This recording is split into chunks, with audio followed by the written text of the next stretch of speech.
नमस्कार दोस्तों, उत्थान परिवार में आपका हार्दिक स्वागत है।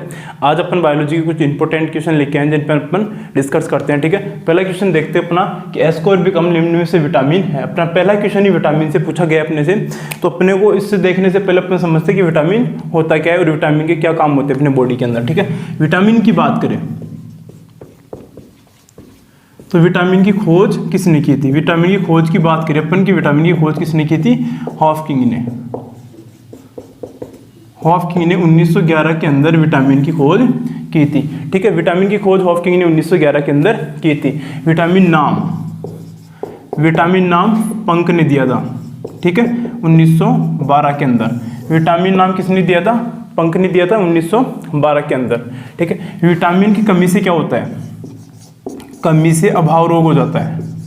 विटामिन की कमी से अभाव रोग हो जाता है। और अपने विटामिन क्या, यह विटामिन अपने शरीर में ऊर्जा प्रदान नहीं करता है, यह केवल अपने शरीर का संतुलन बनाने का ही कार्य करता है। ठीक है, इसके द्वारा ऊर्जा प्रदान नहीं की जाती है,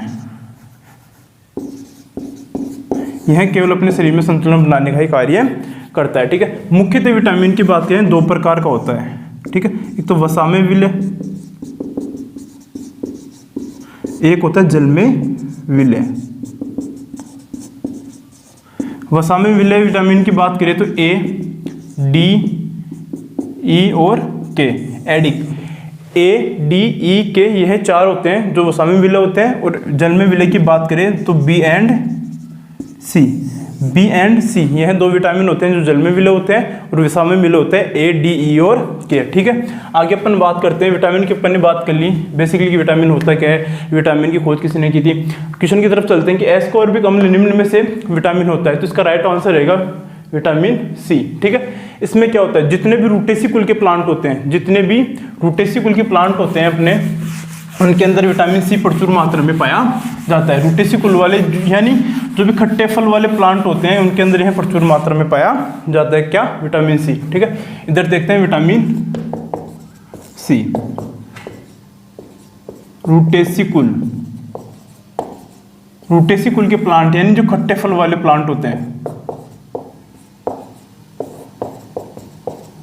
खट्टे फलों वाले पादप के अंदर है प्रचुर मात्रा के अंदर पाया जाता है कौन? Vitamin C. ठीक है, इसकी कमी से कौन सा रोग होता है? स्कर्वी रोग। इसकी कमी से क्या हो जाता है? स्कर्वी रोग हो जाता है। स्कर्वी रोग के अंदर क्या होता है? यह इसके अंदर मसूड़ों से रक्त बाहर आने लग जाता है। मसूड़ों से रक्त बाहर आने लग जाता है। ठीक है, मसूड़ों से क्या बाहर निकलेगा? अपने रक्त निकलेगा। किस रोग में? स्कर्वी रोग में। स्कर्वी रोग किसकी कमी से होता है? विटामिन सी की कमी से होता है। ठीक है, ये रूटेसी कुल या खट्टे फल वाले जो प्लांट होते हैं या पादप होते हैं उनके अंदर प्रचुर मात्रा में पाया जाता है। ठीक है, अपने को और इसमें दे रखा है विटामिन बी, ए व डी। ठीक है, एक ही बात, एक रासायनिक नाम क्या होता है? रेटिनॉल होता है। ठीक है, इसका होता है रेटिनॉल। ठीक है, विटामिन बी की बात करें तो इसका होता है थायमिन। इसका होता है थायमिन। विटामिन डी की बात करें तो इसका होता है कैल्सीफेरोल। ठीक है, इसका होता है कैल्सीफेरोल। विटामिन ए को होता है रेटिनॉल, विटामिन बी को होता है थायमिन। ठीक है, अगले क्वेश्चन की बात करते हैं अपन कि अगला क्वेश्चन क्या है? वियोजन वक्र निम्न से संबंधित है। वियोजन वक्र यानी किन से संबंधित है? ऑप्शन क्या क्या दे रखा है? कार्बनिक एनहाइड्रेट, कार्बन डाइऑक्साइड, ऑक्सीजन व ऑक्सी हीमोग्लोबिन। ठीक है, तो इसमें वियोजन वक्र की बात करें तो वियोजन वक्र पाया जाता है ऑक्सी हीमोग्लोबिन के अंदर। ठीक है, अब ऑक्सी हीमोग्लोबिन मैंने आपको पहले भी बताया था। ऑक्सी हीमोग्लोबिन क्या होता है? ऑक्सीजन और हीमोग्लोबिन, ऑक्सीजन व हीमोग्लोबिन बाइंड करके क्या बनाता है? ऑक्सी हीमोग्लोबिन का निर्माण करता है। ठीक है, ऑक्सी हीमोग्लोबिन यानी जो रक्त है अपने हार्ट से कहाँ जा रहा है? लंग्स के अंदर जा रहा है। ठीक है, लंग्स के अंदर गया, यहाँ पे ऑक्सीजन मिली और ऑक्सीजन मिलकर है टिश्यूज तक जाएगा, कोई भी तक के पास में है सप्लाई कर दिया जाता है। अब यह ऑक्सी हीमोग्लोबिन की फॉर्म के अंदर ही ऑक्सीजन आगे बढ़ती है। तो ठीक है, ऑक्सी हीमोग्लोबिन को देखते हैं तो इसमें क्या होता है? जो भी ऑक्सीजन बाइंड करके रक्त में संचरित होते हुए टिश्यूज के पास जाती है, टिश्यूज के पास जाने के बाद में ऑक्सीजन और हीमोग्लोबिन दोनों अलग अलग होते हैं, उसे अपन क्या बोलते हैं? वियोजन वक्र कहते हैं। तो ठीक है, किसमें पाया जाता है? ऑक्सी हीमोग्लोबिन के अंदर पाया जाता है। अगले क्वेश्चन की बात करते हैं कि विटामिन जो रुधिर का थक्का बनाने के लिए आवश्यक होता है। विटामिन जो रुधिर का थक्का बनाने के लिए आवश्यक होता है। अगला क्वेश्चन भी अपने पास विटामिन से पूछा गया है कि कौन सा विटामिन रुधिर क्लोटिंग या रुधिर में थक्का बनाने का कार्य करता है, तो इसका राइट आंसर रहेगा विटामिन के। ठीक है, विटामिन के को फाइलोक्विनोन विटामिन भी कहते हैं, फाइलोक्विनोन। ठीक है, फाइलोक्विनोन विटामिन भी कहते हैं किसको, विटामिन के को। विटामिन ए, सी, इनके बारे में मैंने बात की थी। ठीक है, और अपने फोर्थ क्वेश्चन की बात करके मनुष्य में निषेचन होता है गर्भाशय में, योनि में, डिंब वाहिनी में या मूत्र मार्ग में। ठीक है, तो इसका राइट आंसर रहेगा अपने पास डिंब वाहिनी। ठीक है, इसको अपन एक डायग्राम के माध्यम से देखते हैं जनरली कि निषेचन की प्रक्रिया किस प्रकार से होती है और डिंब वाहिनी कहाँ उपस्थित होती है, गर्भाशय कहाँ होता है, योनि कहाँ होती है, मूत्र मार्ग कहाँ उपस्थित होता है। ठीक है,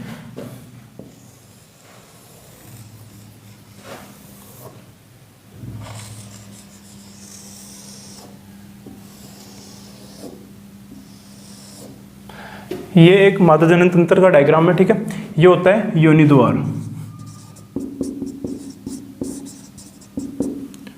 ये होता है गर्भाशय, ये होता है अंडवाहिनी,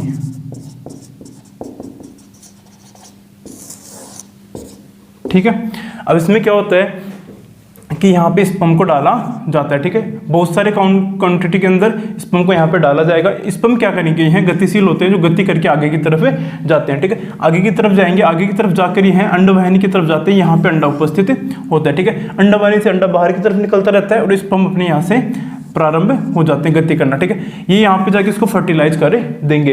अपने जो स्पर्म होते हैं वह ओम को फर्टिलाइज करेंगे। फर्टिलाइज होने के बाद में यह नीचे की तरफ आएगा और यह गर्भाशय की दीवार के पास में चिपक जाता है और यहीं पर यह वृद्धि करता रहता है या ग्रोथ करता रहता है। ठीक है, तो आप समझ गए होंगे कि योनि द्वार के माध्यम से स्पर्म को डाला गया, यह स्पर्म गति करके कहाँ पे चले गए, अंडवाहिनी के पास चले गए। अंडवाहिनी में क्या, अंडा फर्टिलाइज होगा। ठीक है, निषेचन की क्रिया संपन्न होगी। निषेचन की क्रिया संपन्न होने के बाद में अंडा ग्रोथ करेगा और आगे की तरफ आएगा। आगे की तरफ आकर यह गर्भाशय की दीवार या वोल्व के पास में चिपक जाता है और यहीं पे यह वृद्धि करता रहता है। ठीक है, अगले क्वेश्चन की बात करते हैं। अगला क्वेश्चन क्या है, अंडाशय से अंडा उपरोक्त में से किस अवस्था में मुक्त किया जाता है, यानी कि अंडाशय से अंडा किस अवस्था के अंदर मुक्त किया जाता है। ऑप्शन दे रखा है अपने पास, secondary oocyte, primary oocyte, mature oocyte अवस्था और उगोनियल अवस्था। तो ठीक है, इसको अपन देखते हैं एक बार कि ये किस प्रकार से बाहर की तरफ निकलता है। ठीक है, अपने अंडवाहिनी के अंदर क्या होते हैं, बहुत सारी उगोनिया, सैकड़ों की संख्या में उगोनिया पाए जाते हैं। ठीक है, अब इनमें से एक उगोनिया आएगा, वह वृद्धि करेगा, इसके चारों तरफ और अन्य उगोनियों द्वारा घेर लिया जाता है। ठीक है, एक उगोनिया को अन्य उगोनियों द्वारा घेर लिया जाता है और यह एक सर्किल सी संरचना का निर्माण करते हैं। ठीक है, इसे अपन थीका इंटरना बोलते हैं। क्या, थीका इंटरना स्टेज कहा जाता है। ठीक है, इसे थीका इंटरना स्टेज कहा जाता है। ठीक है, अब थीका इंटरना क्या करेगी, थीका इंटरना के चारों तरफ एक लेयर का निर्माण होता है। ठीक है, थीका इंटरना के चारों तरफ एक लेयर का निर्माण होगा, उसे बोलते हैं अपन थीका एक्सटर्ना,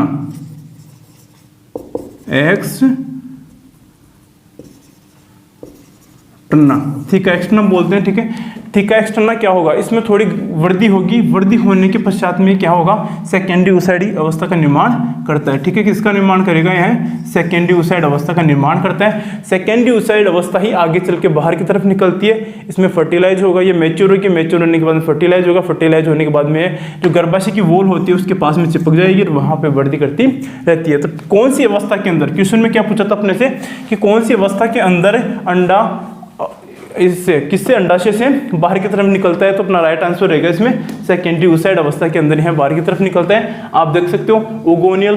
ठीक है, उगोनिया, बहुत सारी उगोनिया पड़े।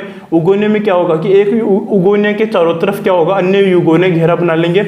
घेरा बनाने के बाद में यह थीका इंटरना स्टेज बन जाती है। थीका इंटरना में क्या होगा, एक लेयर का निर्माण होगा, यह थीका एक्सटर्ना स्टेज का निर्माण कर लेती है।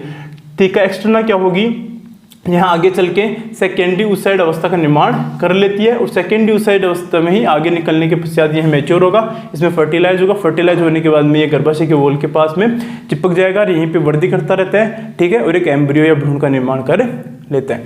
तो दोस्तों आज के लिए इतना ही काफ़ी है। Thank you.